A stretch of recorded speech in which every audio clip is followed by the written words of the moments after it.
Forward for him is because that in some cases indicates low activity? No, not at all. 60 to 65% is a normal ejection fraction. That's not. There's no concern about that at all. Second follow up on the cholesterol, over 220. Do you hope to get it under 200? Well, we're not focusing on the total cholesterol as much as we are the LDL. We'd like to get the LDL down below 120, so that's what we'll be shooting for. And is in any way with the low, I understand that the blood pressure was within norms, but with the high cholesterol, are there any concerns for his heart health? No, not at all. I mean, I think that the one good thing that, there were many good things that came from his exam. I think he had great findings across the board. But the one that stands out more than anything to me is his cardiac health. His cardiac health is excellent. And so I think that, with all the other things in place, he doesn't have really a family history of premature cardiac disease. He doesn't smoke. He doesn't have diabetes. A lot of the traditional risk factors he doesn't have. So I think that those things in combination with the excellent cardiac results that we got from the exercise stress test, I think are very reassuring. Dr. Jackson, thank you. Could you just elaborate in layman's terms, if possible, and you've been doing a great job at that, what you ruled out in these cognitive tests? There have been reports that the president has forgotten names, that he's repeating himself. Are you ruling out things like early onset Alzheimer's? Are you looking at dementia-like symptoms? And then a second question, a lot of doctors at the back end of a physical like to give their patients tips before they walk out the door, things that they should change in terms of lifestyle or behavior. What did you tell this president outside of diet that he might want to change?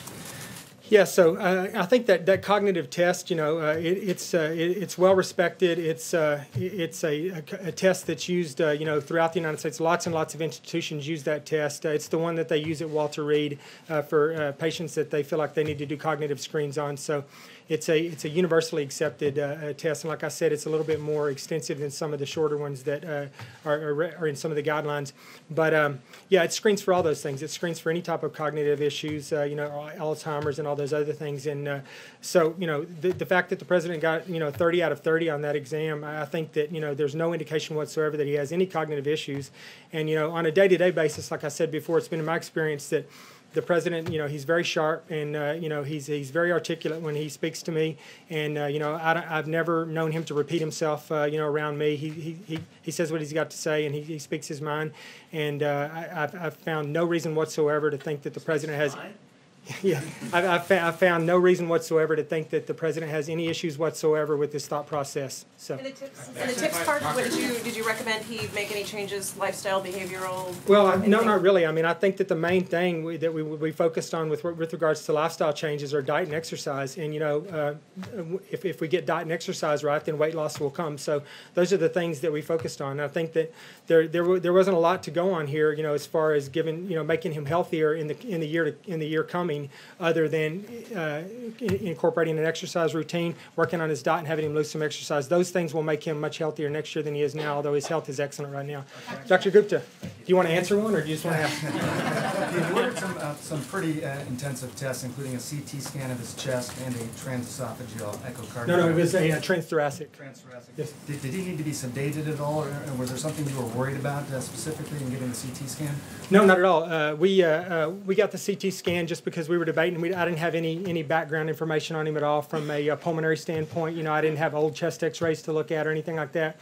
So I was going to initially just get a chest X-ray and be done with it at that. But it's so easy nowadays to just whip in, and it just takes a few, a minute or two, about as much time to get a CAT scan in the way we did as it does to get a chest X-ray, and it gives you a lot more information about other structures in the chest. So it just made more sense to get the CT done.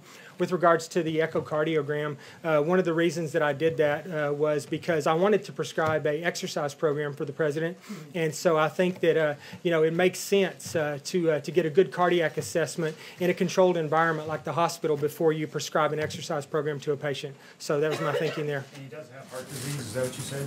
No, he does not have heart disease. No. He had a CT scan before that showed calcium in his coronary blood vessels. He does. He did. He had a I think so. Technically, he has non-clinical atherosclerotic coronary atherosclerosis, and so that's been mentioned in previous physical exams he's had done. He had a coronary calcium score done in 2009 that was 34. He had a coronary calcium score done in 2013 that was 98. And then we did get a calcium score from this one. I didn't mention it because I think it was clinically good information. It wasn't, but it was 133. So I had a long conversation with the cardiologist, not only the cardiologist at Walter Reed, but the cardiologist at Cleveland Clinic and several other well-known institutions. And everyone saw that as reassuring that he's gone this period of time and he's had that much or that little of a change in his coronary calcium load. So I think overall his coronary calcium score is very reassuring and goes along with the rest of his cardiac workup. Dr. Jackson, if I might ask a question that follows on the philosophy of the fitness of the president. Yes.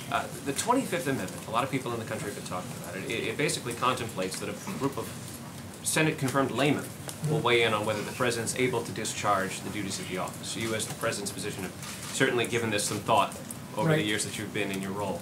On what basis would you, and this is just a philosophical question, advise the cabinet that the president is unable to discharge his duties? How does that bar get met?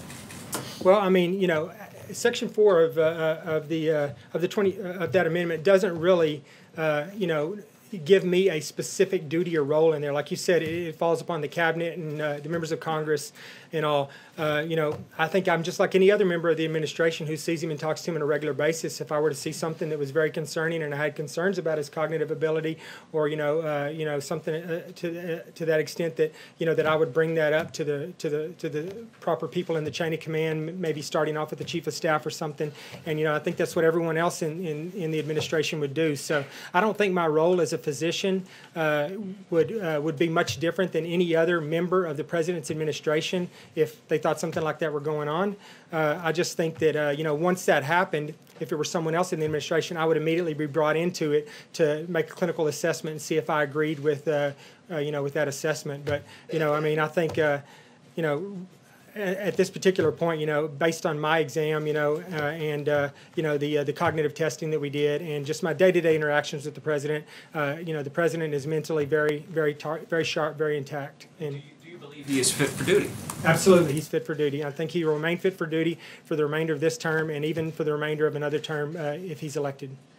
We need to determine that. Dr. Jackson, you talked a bit about President Trump and your kind of daily dealings with him. Hang on, let me did you say how can you determine that for the whole? I mean, you can't determine it well, for 4 years out, right? Yeah, absolutely. I don't have a crystal ball. I can't look into it, but based on his cardiac assessment, you can make predictions. You can make cardiac calculations, and you can see what his risk of having a cardiac or a cerebrovascular event might be. And so, if you look at that stuff where he falls out on his cardiac assessment, he falls into a category that portends years of event-free living. So I mean, sure, I know I myself could have a big event tomorrow. I mean, I don't have that kind of I'm not making that kind of prediction, but I'm saying based on the clinical information that I have right now over the year of me observing him and the few things that have happened with him medically over the year, and in large part on the objective data that we gained from this particular exam,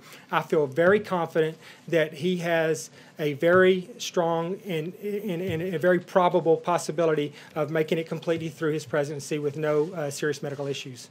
Dr. Jackson. Yes, I'm sorry. So you talked about dealing with President Trump on a daily basis. Can you talk a bit about him as a patient, like what type of patient he is? Does he take all of your advice? And you also talked about, since you were dealing with him on a daily basis, has he had any ongoing ailments or anything like that? You talked about giving him Sudafed. Sometimes it sounds like he has the sniffles when he's talking. Like, does he have any allergies or anything like that? He doesn't. I mean, on occasion he suffers from the same viral upper respiratory stuff that you and I do, and he gets congestion and things of that nature.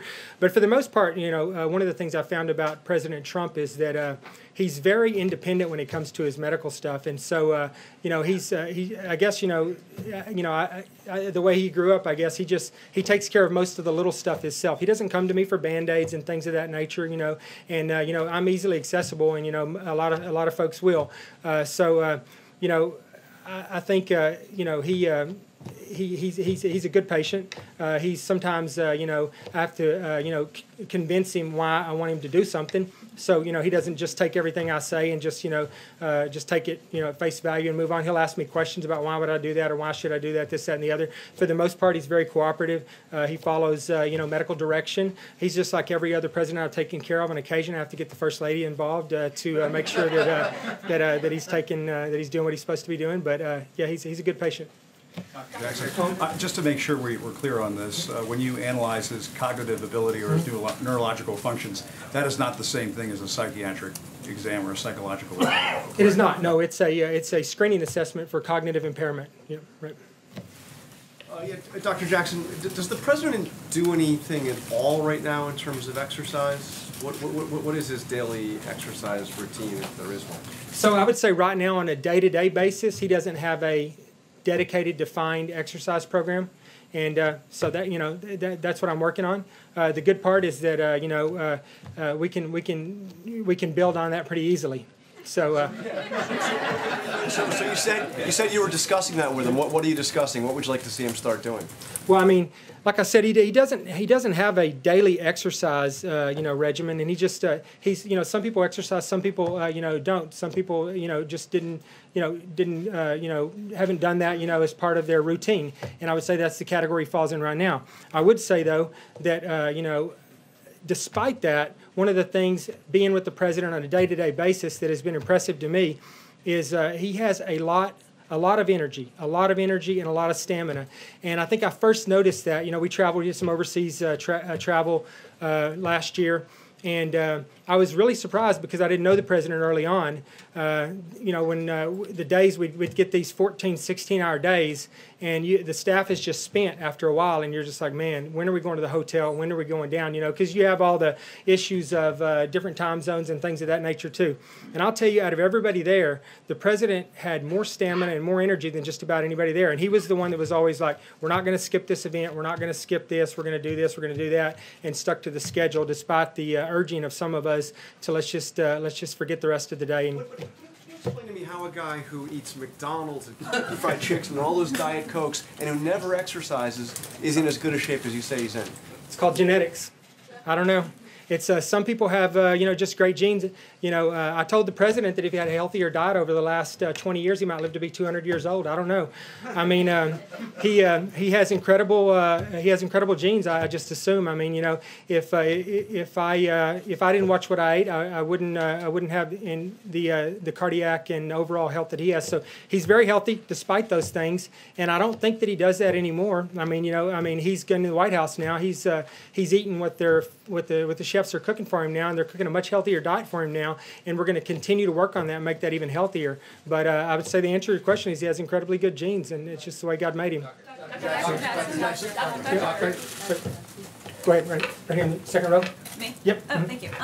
You mentioned that you gave the president a cognitive test. Was that the mini mental state examination or the Boltzmann test? Or if not, can you tell us what specific cognitive test you gave? It was the Montreal Cognitive Assessment, sometimes referred to as the MoCA, and you can find it online. Thanks very much. Just a couple of things. Do you have a life expectancy range for him based on his results? Number two, what exactly does the exercise and eating plan look like? Is it you're going to put an elliptical machine next to the bedroom and he's going to use it? What does that look like? And then also number three, did you see any evidence of bone spurs, which the president said that he suffered from? We didn't, none of that stuff's been bothering him recently, so we didn't examine his, for bone spurs right now. He's not come to me, complaining of that. So there was no reason in this particular assessment. We were pretty crunched for time with everything we had done, so we didn't look at issues like that. So I didn't assess that. No. As far as life expectancy, I'll say he probably won't live to be 200. But I don't know. I think his life expectancy is, I would just have to say it's the same as every other American male right now, but it's certainly no less. And then the specifics of the dietary and exercise plan, what's in store? We're working that out right now. Actually, what I'm doing is one of the things is I'm getting a nutrition specialist to come up here and meet with the chefs that we have here, and they're going to go over the preparation of the president's food just to make sure that we're, cutting the calories and the fats and the carbohydrates as much as we possibly can, and still making good meals for him. With regards to the exercise, that's something that myself and potentially Mrs. Trump will work with him upstairs. There's a gym upstairs, and we'll get that set up to his specifications, and we'll see we'll see how that goes. Is he limited to one scoop of ice cream now? I don't limit his diet at all. I just I make recommendations. Dr. Jackson, one follow-up question. There isn't anything that's a part of the president's health records or his overall physical fitness or any medications that he's taking that you're not permitted to tell us? Is there anything you're keeping from us for privacy reasons? I can promise you there's absolutely nothing that I'm withholding from this. And I can tell you that, I've done the last 4 or 5 of these. I've been involved in probably the last 6 or 7 of these, and this is hands down more information that's been put forth by any other assessment to date. Friday was a good day for me. Friday made today exceptionally easy for me. So when we left Friday, I was like, it was good for me. It made this much easier for me today. So no, I'm not withholding anything, and I have reviewed the president's past medical records to the extent that they've been made available to me, and there's nothing at all that's concerning to me. Doctor, can you say, given the president's age, he's somewhat of a peer to where President Reagan was at this time of his presidency, can you say, given that there's scrutiny of what was overlooked at the time with President Reagan in terms of Alzheimer's and things he was then known to suffer from at a later date, can you say that whether the test that you ran would exclude any of those things and what the possibility of overlooking something like that would be? How can you tell the American people that this time you're certain? I can say that test, and I don't know President Reagan's actual medical condition, and I don't know what his condition was like toward the end of his presidency. I've read things and seen the documentaries and stuff, just like everybody here. But let's just assume that that he did have some, evidence of cognitive impairment toward the end of his presidency. I think that I can reliably say, and I think that the folks in the mental health community out there would back me up on the fact that if he had some type of mental cognitive issue, that this test is sensitive enough, it would pick up on it. He would not have got 30 out of 30 on the test. So I'm very confident at this particular stage that he has nothing like that going on. And like I said, my personal experience has been that he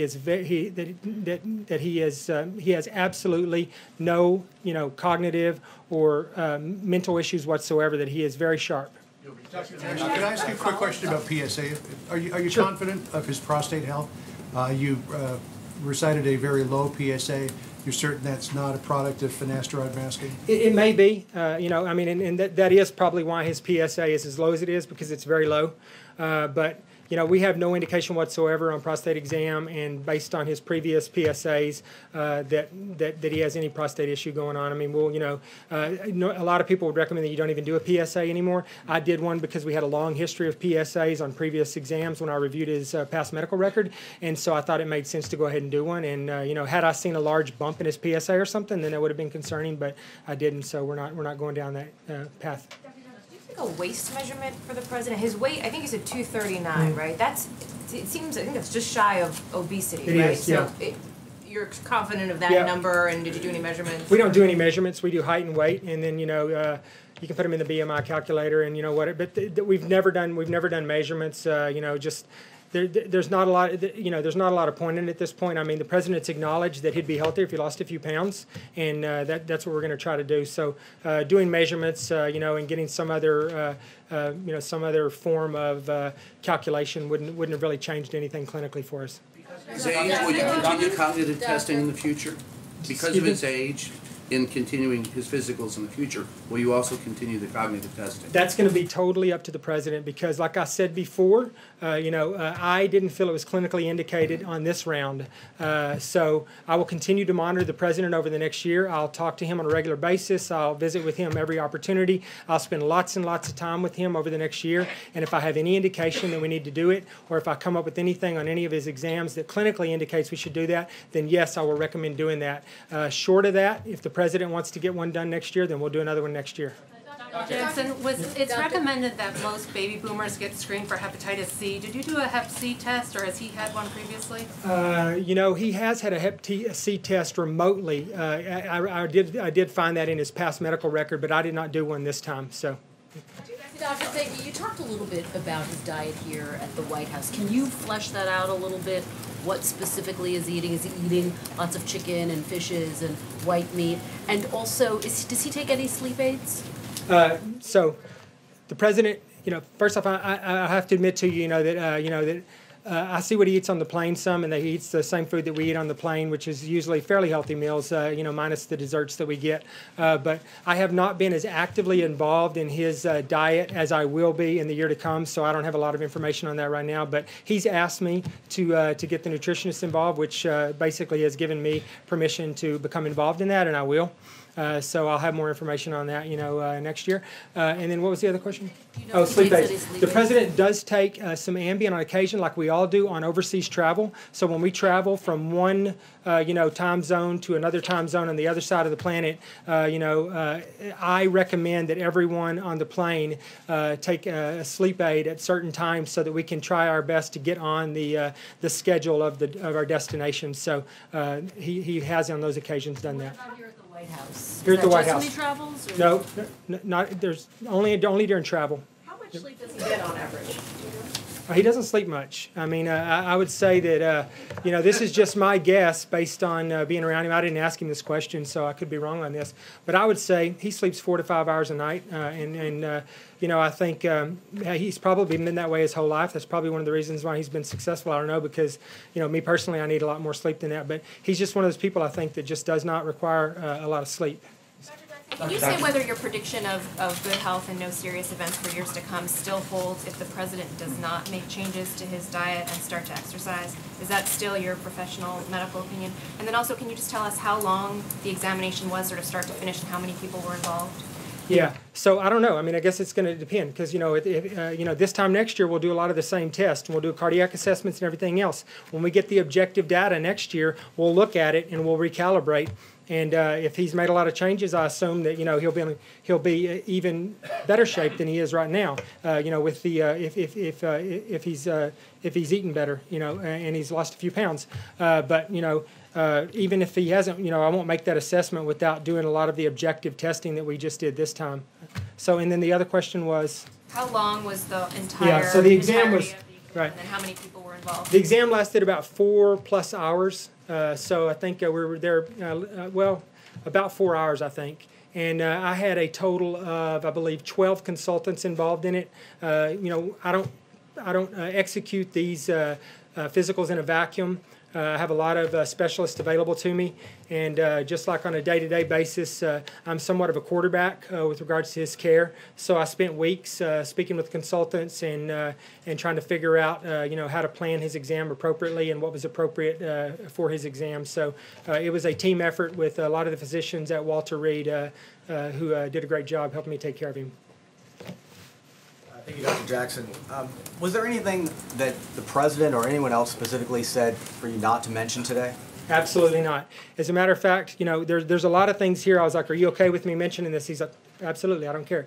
Go ahead. Just follow up on that.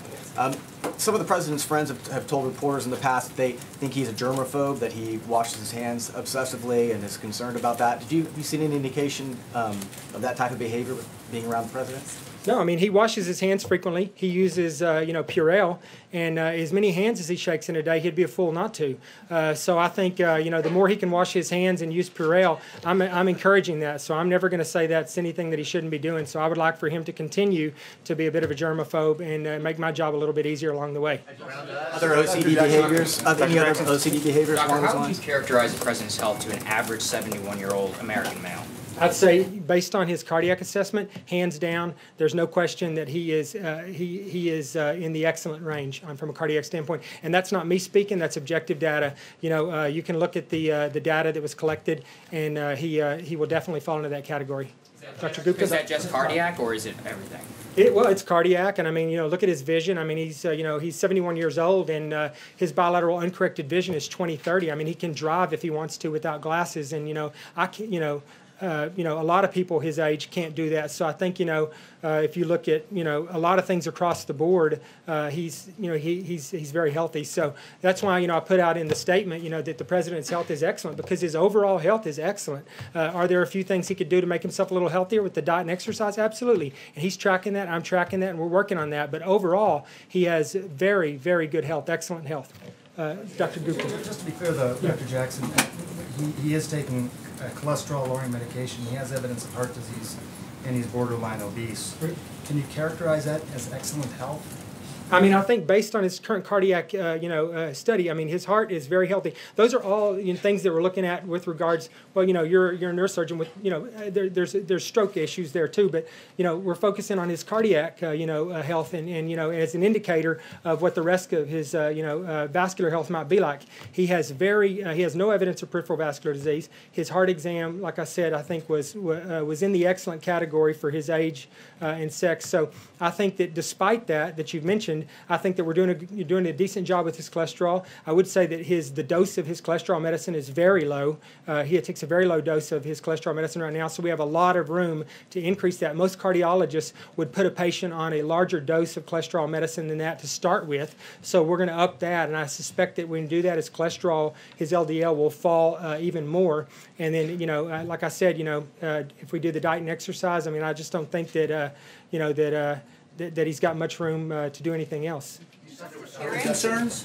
Excuse me? You just said there were stroke concerns as well? No, I was talking to Dr. Gupta, saying that it's not just the heart, that he's asking questions about. I understand that he's asking questions about vascular health, including heart disease and stroke and stuff. So I'm saying that we're looking at that. We're looking at his vascular, health overall, and it looks very good right now. What about potential diabetic changes as a result of his weight?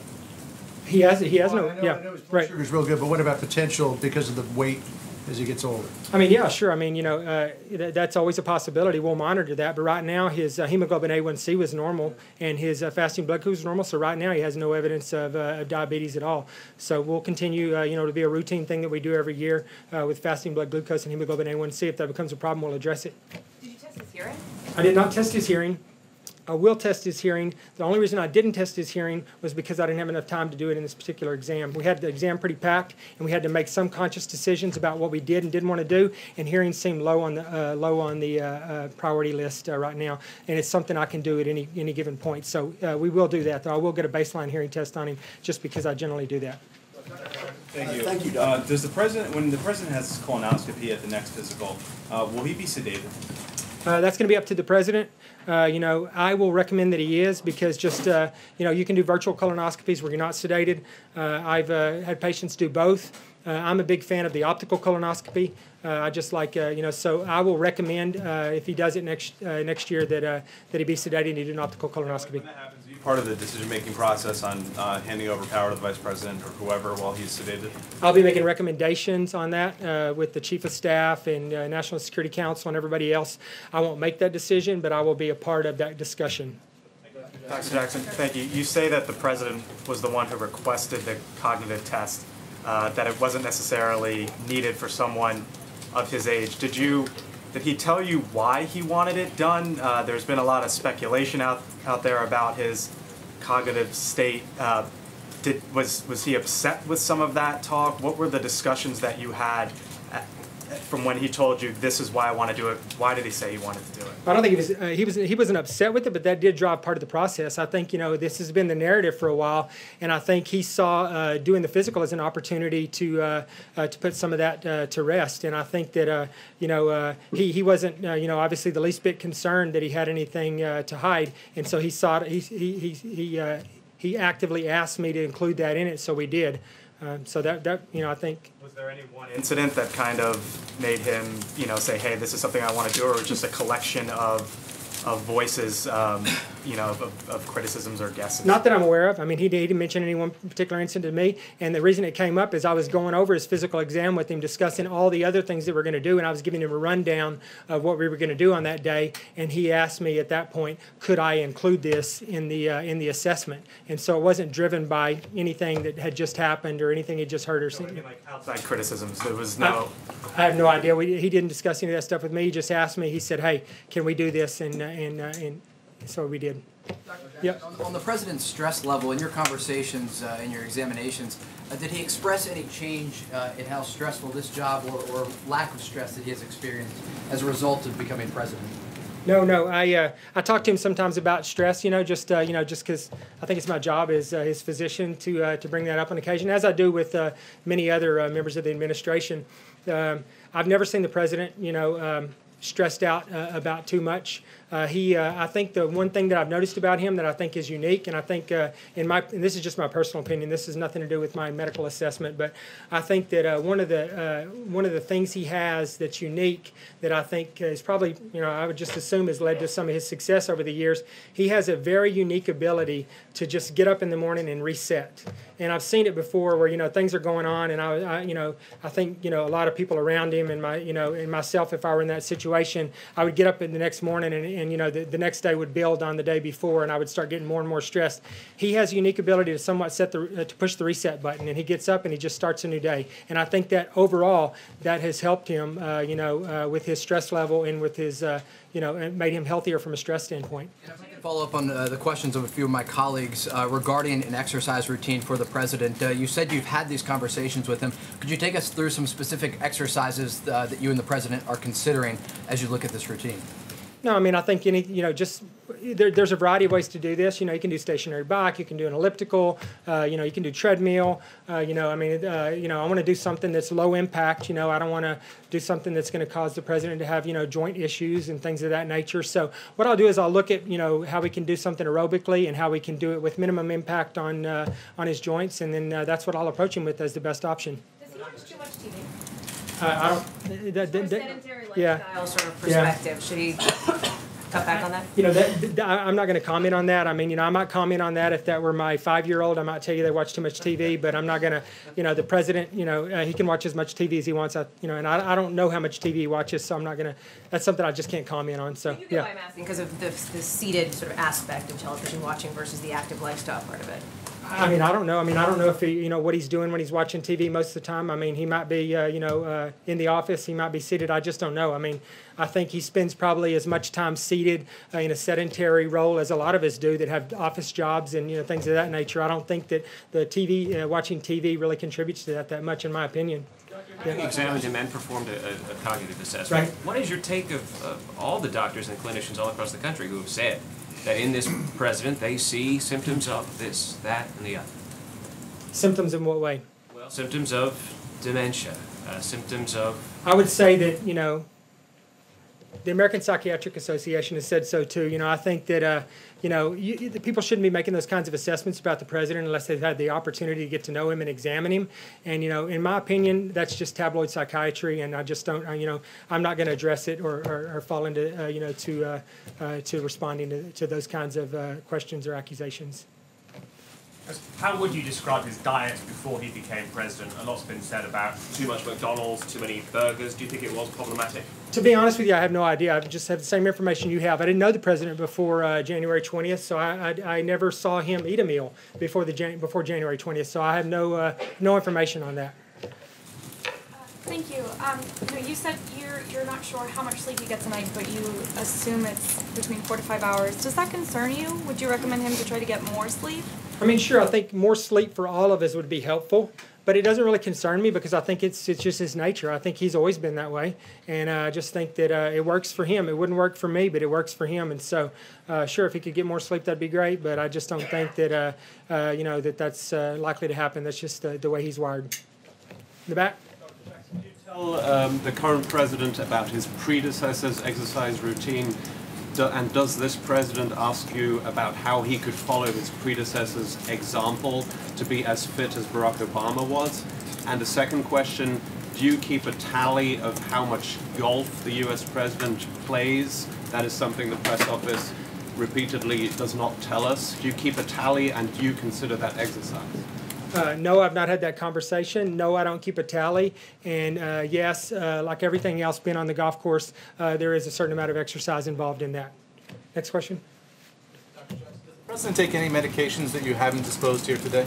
He does not. He doesn't take any medications at all that I have not disclosed here. Can you give us an idea of exactly what that cognitive exam involved over that half hour, and does that conclusively rule out any further psychological exam? Like I said, it does. You can look online and see what it's all about. It's you can. It's easy to pull it. Just pull it up online. The Montreal Cognitive Assessment. You'll see it right there, and you can see what all it entails. It does rule out the need to do any other cognitive testing. That's the reason you do it. It's a screening tool. If you do well on it, I think anything above 26 is normal. If you do, certainly if you get a 30 out of 30, I think you can confidently assume that you're done on the cognitive workup for now. Do you have any concerns about the president's use of Twitter? No, I don't. Yeah, Twitter doesn't involve me as a doctor. I don't have any concern on that. Thank you, Dr. Jackson. The president is the first lifelong teetotaler and non-smoker to sit in the Oval Office since President Jimmy Carter. Can you say that that's extended his life in any way and makes him unusually healthier for his age? I would say that, in my opinion, it's had a big impact, especially the smoking part of it. You know, like I said, you know, he has incredible cardiac fitness at this point in his life, and I think a large part of that is probably due to the fact that he has had a life of abstinence from tobacco and alcohol, in particular tobacco. Thank you. You mentioned a whole bunch of doctors that participated in Friday's exam, and there are other questions that have been asked today about the president's emotional health. Is there anyone on the president's medical team, such as a psychiatrist or psychologist, whose job it is to monitor the president's emotional state or watch for potential psychiatric problems or indicators of those? No, that's not anyone's official duty. I have all specialists at my disposal, both civilian and military, including psychiatry, should I need them. But that's really my job as his primary care doctor, and I'm pretty suited for it in the sense that that I see him on a regular basis every day. So I think that falls upon me to do that. Thank you. Did you make any wellness recommendation to the president against the burnout, mental burnout? First and foremost, like meditation or mindfulness. Where do you stand on that? So again, the question is, would I recommend any type of alternative medicine? No. Not alternative, like a wellness recommendation against the burnout, like meditation or mindfulness. Where do you stand on that? Sure. I mean, I think those are all, you know, relaxation methods. I think that, you know, in general, any of us that can get involved in that, that can find the time for that, I think that those are helpful and that they, you know, that they make you healthier. So, yeah, I mean, I'm not opposed to you know, him, you know, being involved in those kinds of things in the future. Realistically, what do you think you're going to get him to do as far as exercise? Tell him I'll be his exercise buddy if he needs one. But. Yeah, I'm gonna get him to do some stuff. We're gonna make some progress. I'm not worried about it. Like what? I don't know. We'll see. I mean, but you know, it's gonna be some aerobic exercise. You know, and like I said, it's gonna be something that spares his joints and that's healthy for him. So we're gonna work on that. Yes, thank you, Doctor. Will your office be working with the White House chef at all, who you mentioned before, in terms of formulating what kind of diet he's going to eat? Am I working with him? Right. Is there some sort of like set plan as to? Right. Yeah. Like I said, Like I said, to this point, I haven't been as involved in that as I want to be, but I'm will become much more involved in that relationship from this point forward, since the president has given me direction to do so. You made a statement saying that you expect the president to be in good health for the duration of his term, or even a second term if he gets it. Was there a specific request from the president to make that statement, or from anyone in the administration, or anyone in the White House? No, absolutely not. I think someone asked a question regarding fitness for duty, and it's a natural extension of the fitness for duty assessment, now and for the remainder of his presidency. And so I just followed that up with, 1 term or 2 terms, So, no one had prompted me or prepped me to ask any or to answer in any such way. You've been answering questions here for more than 50 minutes by my tape, which I think is really extraordinary.